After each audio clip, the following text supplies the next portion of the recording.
Assalamualaikum warahmatullahi wabarakatuh. Hai Ambivers, selamat datang di channel Fun Learning. Di video perdana kali ini, saya akan membahas tentang sejarah penemuan virus. Pas banget nih lagi masa pandemi kayak gini, kita harus lebih mengenal apa sih virus itu. Tapi sebelum ke pengertian virus, reproduksi virus, ciri virus, bentuk virus, dan lain sebagainya, kita harus tahu dulu nih, bagaimana sih sejarah penemuan virus itu.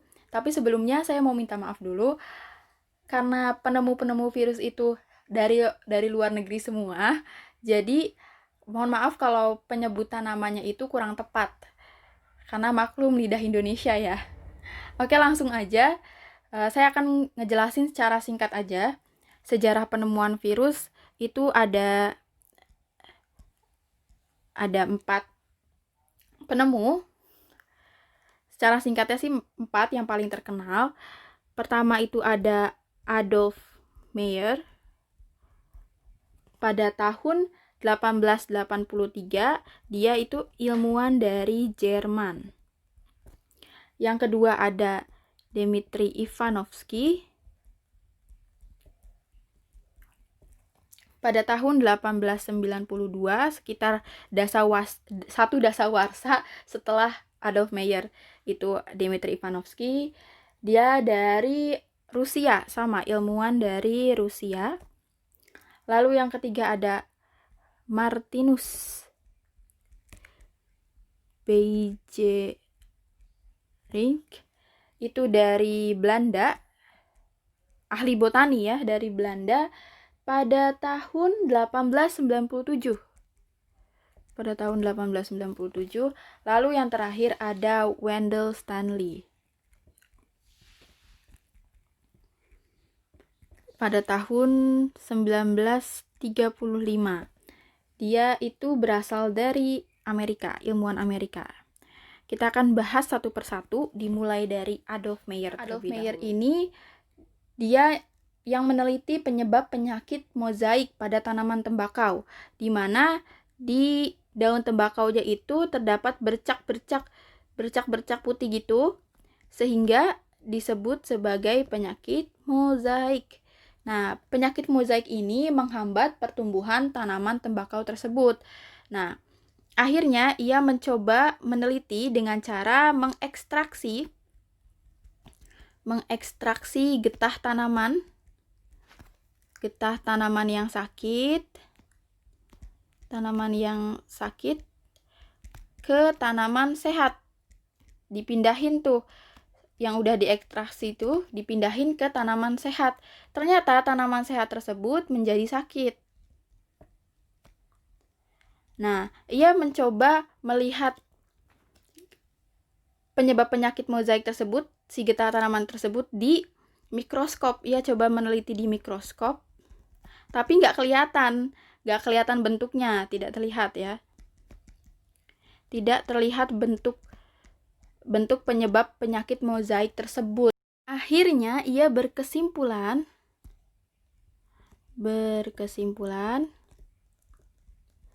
bahwa penyebab penyakit mozaik pada tanaman tembakau ini berasal dari bakteri yang berukuran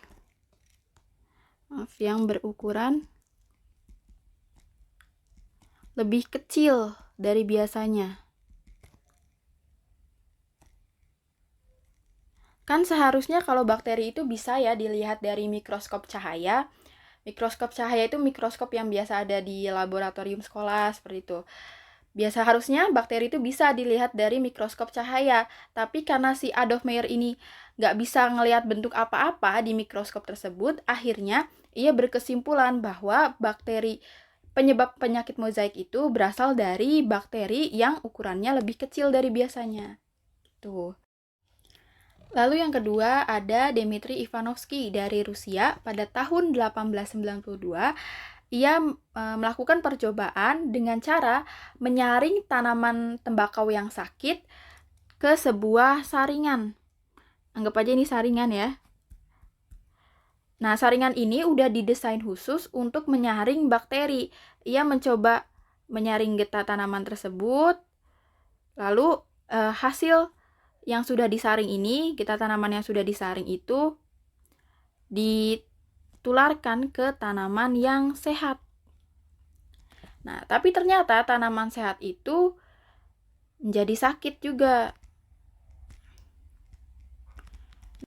Akhirnya, ia berkesimpulan hampir sama dengan Adolf Meyer bahwa penyebab penyakit mozaik pada tanaman tembakau itu disebabkan oleh bakteri yang ukurannya sangat kecil.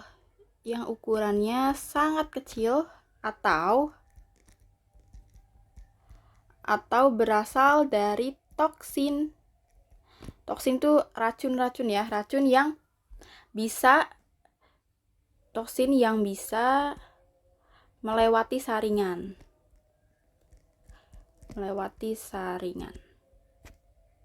Lanjut yang ketiga ada Martinus Beijering. Dia itu ahli botani Belanda pada tahun 1897 melakukan percobaan di mana dia ini membuktikan bahwa agen penginfeksi atau penyebab penyakit mozaik tersebut bisa berkembang biak.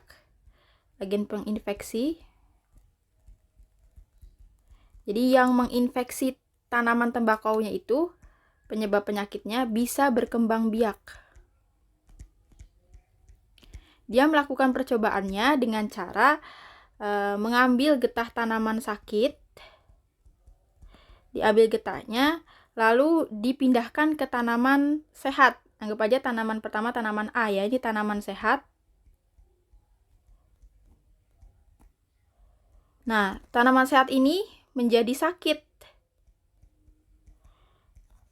Nah, terus yang sakit ini dari tanaman A dimasukkan ke tanaman B juga yang sehat. Yang B ini jadi sakit juga, dipindahin lagi ke tanaman C hingga beberapa kali pengulangan. Nah, ternyata setelah dipindah-pindahin nih penyakitnya dari A ke B, B ke C, dan seterusnya, itu si patogennya itu tetap sama. Kemampuan patogennya itu tidak berkurang sedikit pun. Sehingga ia menyimpulkan bahwa agen penginfeksi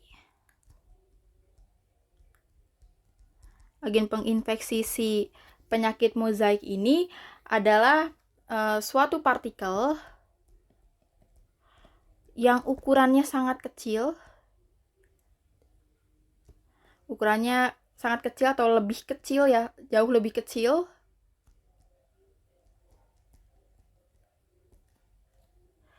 dari bakteri. Dan ia menyebutnya sebagai filterable virus.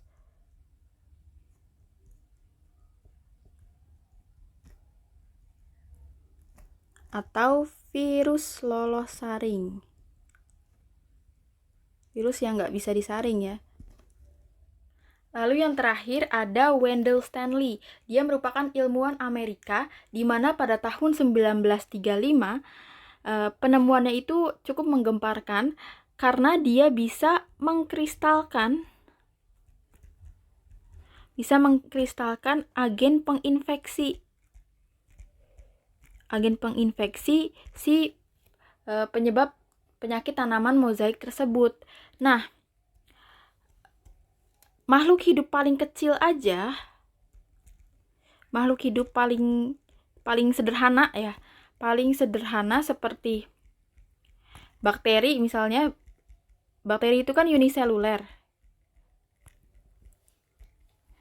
Itu nggak bisa dikristalkan.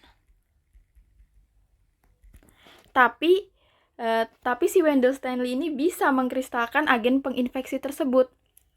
Nah, ini akhirnya menjadi pertanyaan bahwa si penyebab penyakit mozaik tersebut makhluk hidup atau benda mati. Dibilang makhluk hidup tapi bisa dikristalkan, dibilang benda mati tapi dia bisa bereproduksi. Seperti penemuan dari Martinus Beijering ya. Martinus Beijering itu kan bisa menemukan bahwa si penyebab penyakit mozaik itu bisa berkembang biak.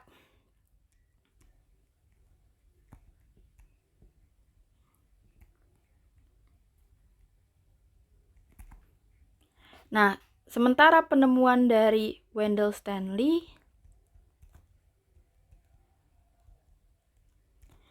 bisa dikristalkan.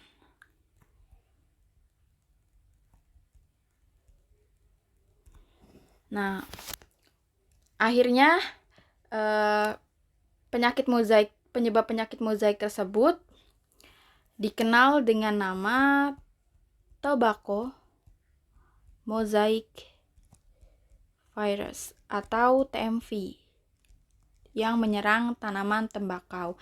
Nah, untuk menjawab pertanyaan ini, makhluk hidup atau benda mati, si virus ini kan jadi udah ketahuan nih, ini virus bukan bakteri ya. Virus ini termasuk makhluk hidup atau benda mati, nanti akan kita bahas di video berikutnya. Terima kasih.